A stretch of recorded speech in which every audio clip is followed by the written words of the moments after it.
હર હર મહાદેવ મિત્રો, અગાઉના લેક્ચરમાં આપણે સમય સંખ્યાઓ એટલે શું એના વિશે અભ્યાસ કર્યો હતો. આજે ફરીથી એનું થોડુંક રિવિઝન કરી લઈએ કે સમય સંખ્યાઓ એટલે શું કહેવાય. તો કે એવી કોઈ પણ સંખ્યા જેને p/q સ્વરૂપમાં દર્શાવી શકાય, જ્યાં q એટલે કે છેદ જે છે એ નોટ ઇક્વલ્સ ટુ 0 હોય તો એવી તમામ સંખ્યાઓને આપણે સમય સંખ્યાઓ કહી શકીએ. આપણે બધા જાણીએ છીએ કે કોઈ પણ બે સંખ્યાઓ હોય એની વચ્ચે અસંખ્ય સમય સંખ્યાઓ આવેલી હોય છે.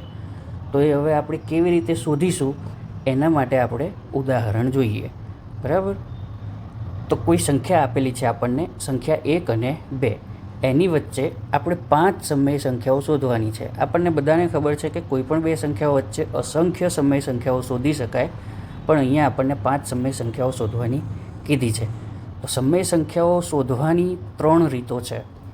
એક છે દશાંશ સ્વરૂપની રીત, બીજી છે સરેરાશની રીત અને ત્રીજી છે સમચ્છેદીની રીત. આપણે વારાફરતી ત્રણેય રીત એક એક કરીને જોઈએ. સૌથી પહેલાં આપણે જોઈએ દશાંશ સ્વરૂપની રીત. તો દશાંશ સ્વરૂપની રીત માટે આ સાવ સરળ રીત છે.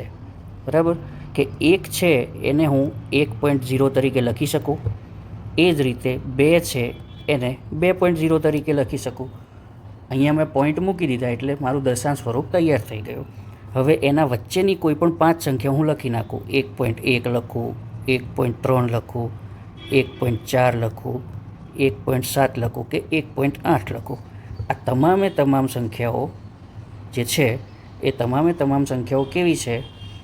તો કે 1 અને 2 વચ્ચે આવતી સમય સંખ્યાઓ છે. હવે આપણે બીજી રીત જોઈએ, સરેરાશની રીત. સરેરાશની રીતમાં આપણે શું કરીશું કે આપેલી જે બે સંખ્યાઓ છે એનો આપણે સરવાળો કરીશું. 1 + 2 / 2 એટલે આપણને સરેરાશ સંખ્યા મળશે. તો આનો જવાબ આવે 3/2.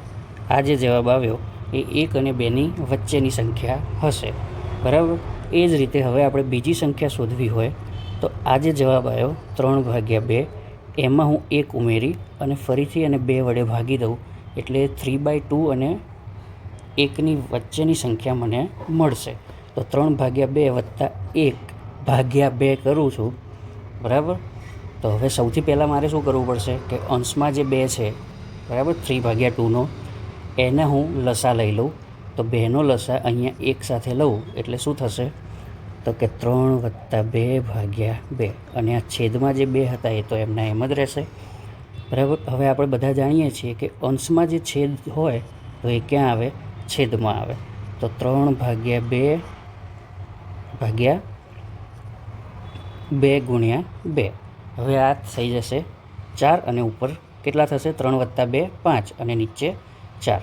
તો આ આપણને કઈ સંખ્યા મળી? તો આ સંખ્યા મળી આપણને 3/2 + 1ની વચ્ચેની સંખ્યા મળી. એટલે એ સંખ્યા પણ આપણે કઈ મળશે? 1 અને 2 વચ્ચેની જ સમય સંખ્યાઓ હશે. આ જ રીતે આપણે બીજી 5 સંખ્યાઓ શોધી શકીએ છીએ. બરાબર, હવે મિત્રો આપણે ત્રીજી રીત જોઈએ, સમચ્છેદીની રીત. સમચ્છેદીની રીત એટલે કે છેદને સરખા કરવાની રીત. તો અહીંયા આપણને બે સંખ્યાઓ આપી છે, 1 અને 2. એની વચ્ચે આપણે કેટલી સંખ્યા શોધવાની છે? તો કે 5 સંખ્યા શોધવાની છે. જો 5 સંખ્યા શોધવાની હોય તો એમાં હું 1 ઉમેરી દઉં તો 5 + 1 = 6 થાય. તો આ જે 6 મળ્યા એને હું 1 સાથે ગુણી અને ભાગી દઉં. હવે ગુણીને ભાગવું એટલા માટે કેમ કે અહીંયા સંખ્યા ના બદલાવી જોઈએ. એટલે મને પહેલી સંખ્યા કઈ મળે? તો કે 6/6. એ જ રીતે 2 × 6/6 કરું એટલે મને બીજી કઈ સંખ્યા મળે? તો કે 12/6. લો, અહીંયા છેદ સરખા થઈ ગયા, બંને 6 છે. હવે હું શું કરીશ? તો કે 6/6 પછી 7/6, 8/6, 9/6, 10/6, 11/6 અને 12/6. તો હવે આ જે સંખ્યા મને મળી 7/6, 8/6, 9/6, 10/6 અને 11/6, એ મને 5 સંખ્યાઓ એવી મળી ગઈ જે 1 અને 2ની વચ્ચેની સમય સંખ્યાઓ છે.